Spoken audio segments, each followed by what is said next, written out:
Sterling Hayden, born Sterling Raelia Walter on March 26, 1916, in Montclair, New Jersey, led a life defined by extremes. A towering figure both physically and in spirit, he navigated worlds as diverse as the high seas, covert military operations, and Hollywood stardom. Early tragedy shaped his trajectory. The loss of his father and his mother's remarriage brought him the surname Hayden. Even as a child, he displayed a restless curiosity and courage that would mark his adult life. Beyond the limelight, Hayden cultivated passions and relationships that existed in secret, revealing a complexity often at odds with Hollywood's rigid expectations. Early years and seafaring dreams. From adolescence, Hayden was captivated by the ocean. Rejecting conventional schooling, he left high school and pursued life as a sailor. By his early 20s, he had risen from shipmate to captain, navigating schooners across global waters. Sailing offered him freedom, adventure, and a sense of authenticity absent in the world of show business. These experiences instilled in him discipline, resilience, and a profound respect for danger and beauty. The sea became a refuge throughout his life, a grounding force that contrasted sharply with the artificiality of Hollywood. Acting would later fund this passion, not replace it. Accidental Hollywood stardom. Hayden's entry into Hollywood was unexpected. His 6'5" frame, rugged handsomeness, and innate charisma caught the attention of Paramount Pictures, who offered him a contract despite no prior acting experience.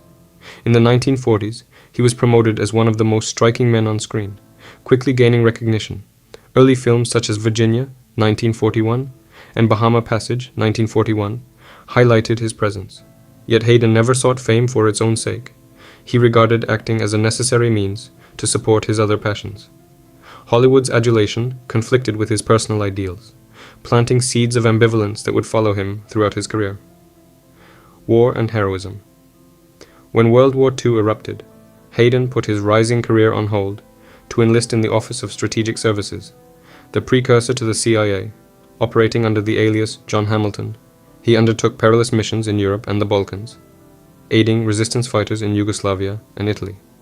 His bravery earned him both the Silver Star and the Bronze Arrowhead. These experiences shaped his worldview, instilling a lifelong skepticism toward authority and igniting his later socialist leanings.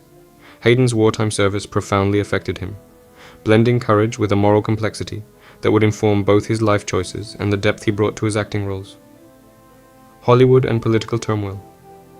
After the war, Hayden returned to Hollywood, but struggled with the industry's demands.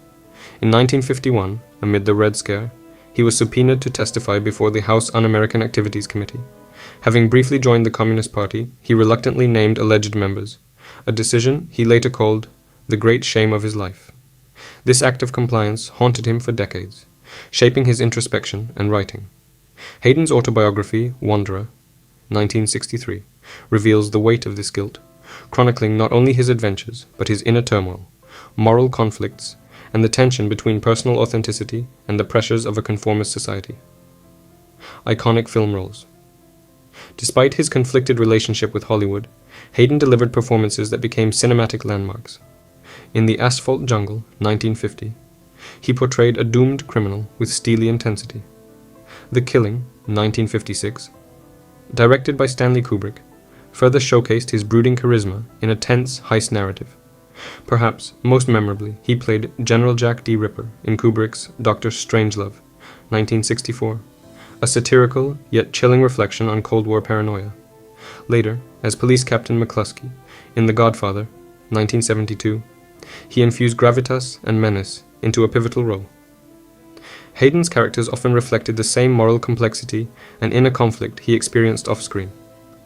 Television and experimentation. Hayden's career extended into television, reflecting his willingness to explore new formats. He appeared in the Canadian sci-fi series The Star Lost, blending speculative fiction with philosophical questions. He also took roles in Banachek, an American detective series, engaging audiences with mystery and humor. Though these projects were sometimes short-lived, they demonstrated Hayden's adaptability and commitment to artistic experimentation. Television allowed him to maintain visibility while exploring different facets of his craft, balancing mainstream appeal with opportunities to engage with material that resonated with his intellectual and emotional sensibilities. Later film work. Into the late 1970s and early 1980s, Hayden continued to act in diverse films, balancing major projects with smaller, meaningful roles. In King of the Gypsies, 1978, he explored complex character layers within a Romani family drama. Winter Kills, 1979, and The Outsider, 1980, further exemplified his ability to portray morally conflicted, introspective men. He also appeared in the commercially successful comedy 9 to 5, 1980, demonstrating versatility and relevance in Hollywood's evolving landscape.